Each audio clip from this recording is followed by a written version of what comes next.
So, I want to start with something that might sound unexpected.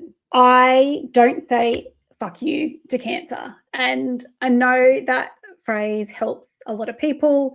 It's strong, it's defined, it gives fear somewhere to go.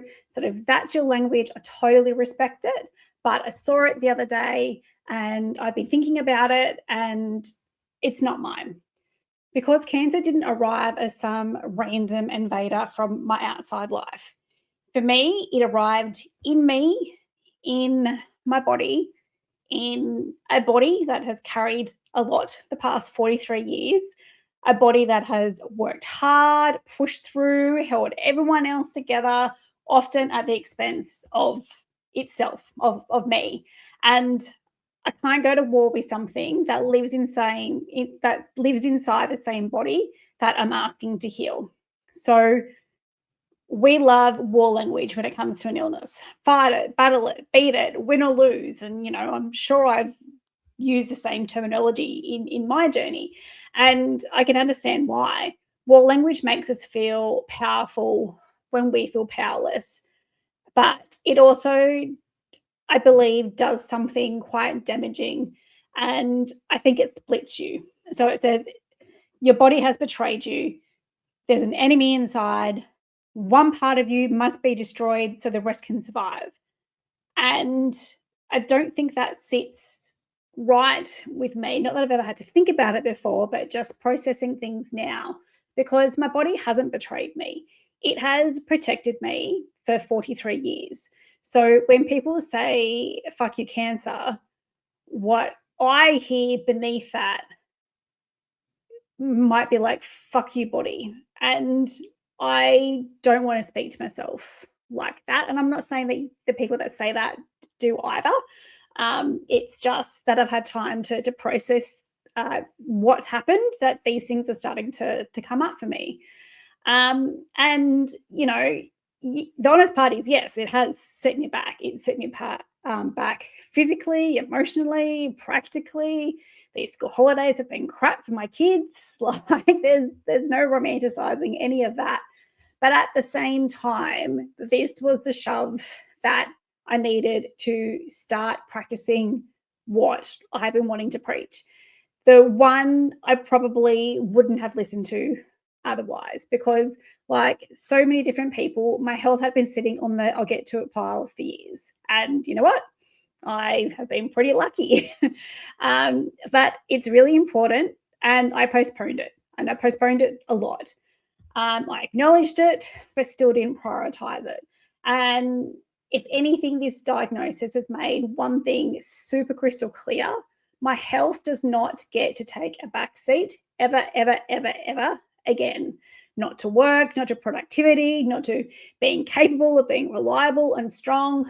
Never, ever again. And I also want to say this very clearly. I know that I'm lucky. I know I have access to great care here in Australia and information and support.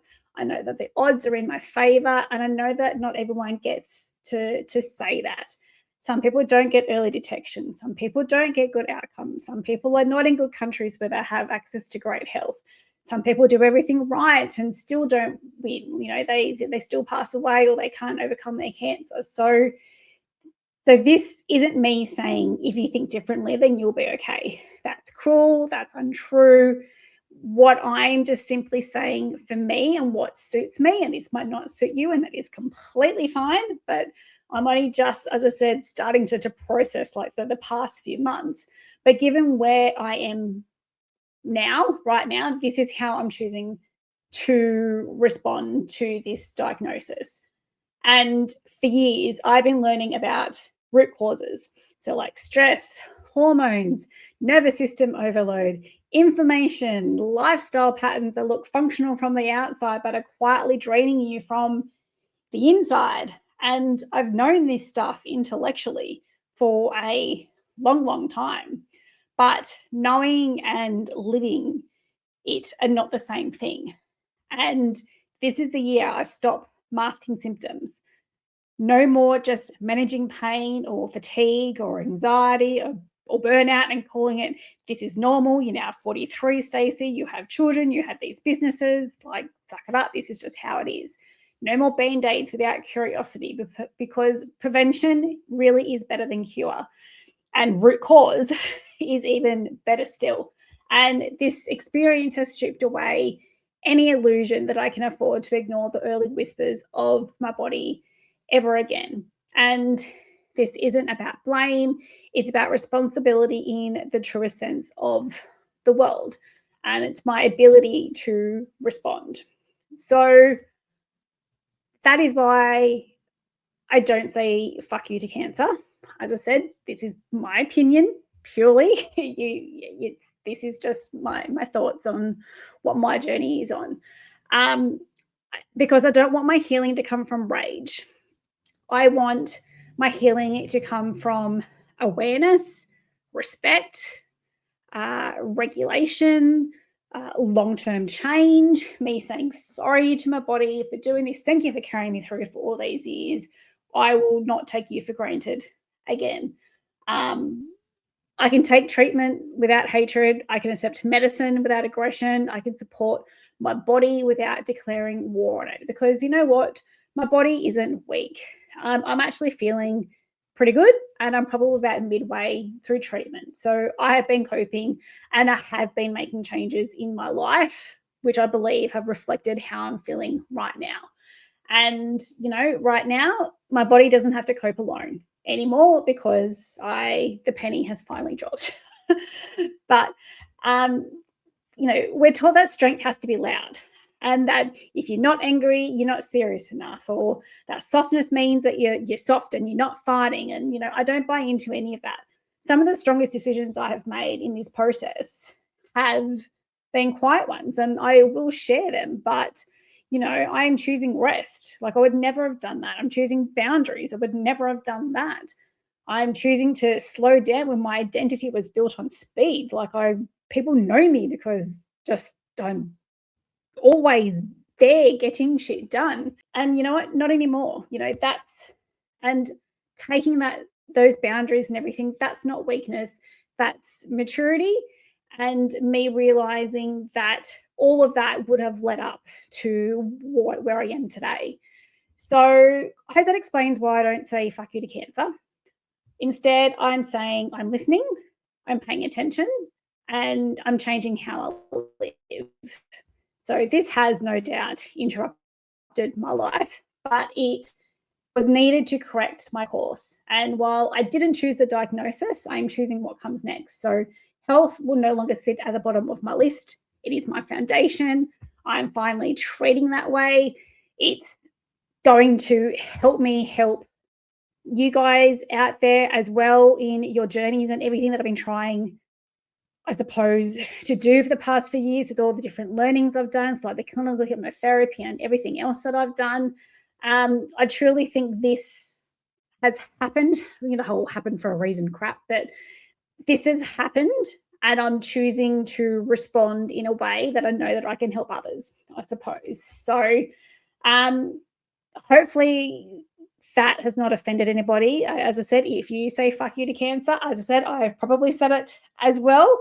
I'm just choosing to use different terminology to be kinder on myself and to start to reprogram myself as like, well, you know what? No, it's not fuck you, body. You've done a pretty good job the past 43 years. I've been a little bit poor.